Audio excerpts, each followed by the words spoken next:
Hello दोस्तों, ये matter 80 शब्द पर मिनट की गति का है, जो कि एक प्रैक्टिस मैटर है उन लोगों के लिए जो एसएससी स्टेनोग्राफर की प्रिपरेशन कर रहे हैं।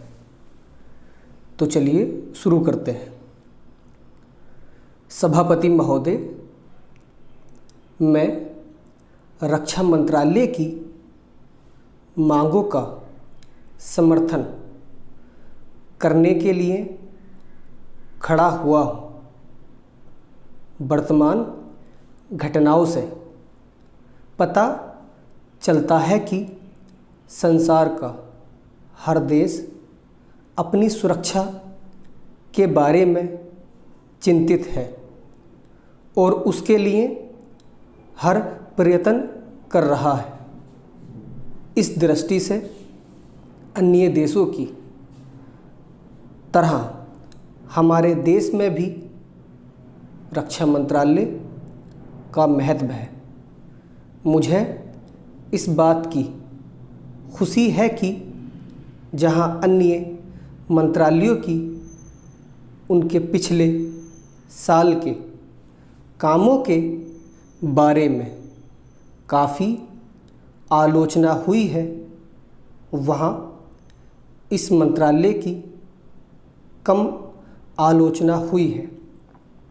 इससे पता चलता है कि इस मंत्रालय ने पिछले साल अच्छा काम किया है।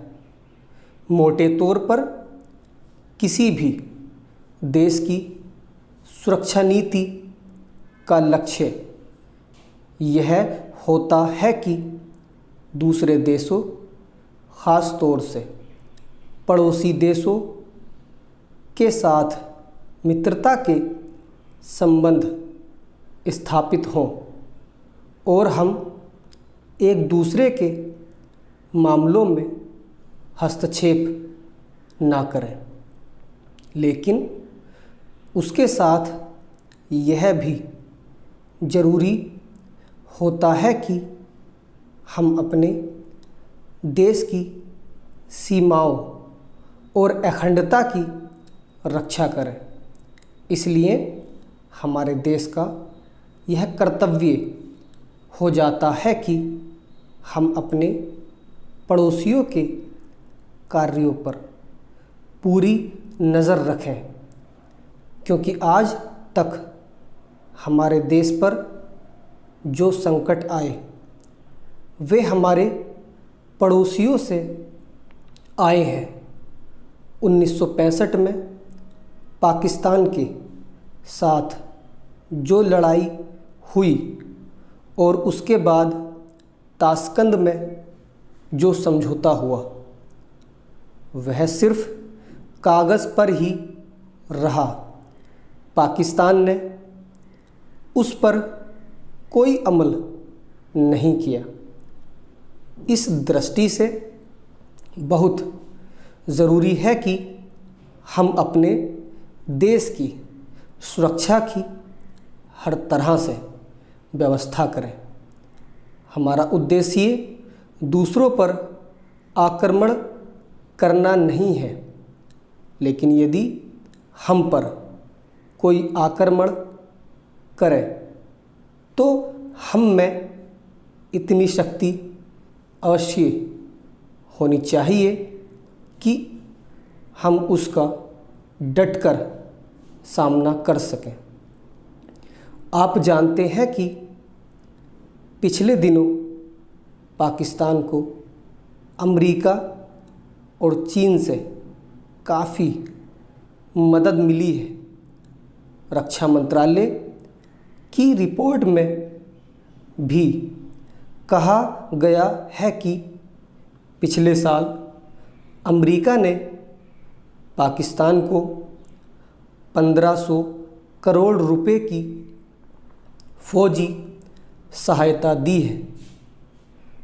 आज जहां हम फौजी सामान के लिए अपने कारखानों की मदद से अपनी शक्ति बढ़ाने का प्रयत्न कर रहे हैं, वहाँ पाकिस्तान संसार के देशों में फौजी सामान खरीद रहा है। अपनी नीति के कारण वह सब देशों से लाभ उठा रहा है। मेरा सुझाव है कि हमको भी अपनी शक्ति बढ़ाने के लिए संसार के अन्य देशों से अधिक फौजी सामान खरीदना चाहिए। आज तिब्बत की सीमा पर चीन की 1.5 लाख फौज खड़ी है। सभापति महोदय, प्रतिदिन छोटी मोटी झड़पें होती रहती हैं। हमारी फौजें बड़े उत्साह से उनके मुकाबले में खड़ी हैं। उनके हौसले बहुत ऊंचे हैं, लेकिन हमारी सरकार का भी यह कर्तव्य है कि उनके हौसले को कभी गिरने ना दें। उन्हें हर तरह की सुविधा प्रदान की जाए जिससे उनका आत्मविश्वास बढ़े। मैं मंत्री महोदय से अनुरोध करूंगा कि सरकार अपनी नीतियों के प्रचार का काम ठीक प्रकार से अपनी फौजों से करे। उनको अच्छे हथियार दें। अनुसूचित जातियों और आदिवासी जातियों के आयुक्त ने जो अपना प्रतिवेदन प्रस्तुत किया है, उस प्रतिवेदन को देखने से यह प्रतीत होता है कि इसको तैयार करने में उन्होंने बहुत परिश्रम से कार्य किया है। इसके लिए मैं उनको और उनके सहयोगियों को धन्यवाद देता हूँ। परंतु साथ ही साथ इस प्रतिवेदन के संबंध में कुछ आवश्यक निवेदन भी करना चाहता हूँ। पहली बात तो यह है कि इस प्रतिवेदन को देखने से ऐसा प्रतीत होता है कि इन कार्यों के लिए जिस धन का उपयोग होता है वह 3 साधनों से उपलब्ध होता है।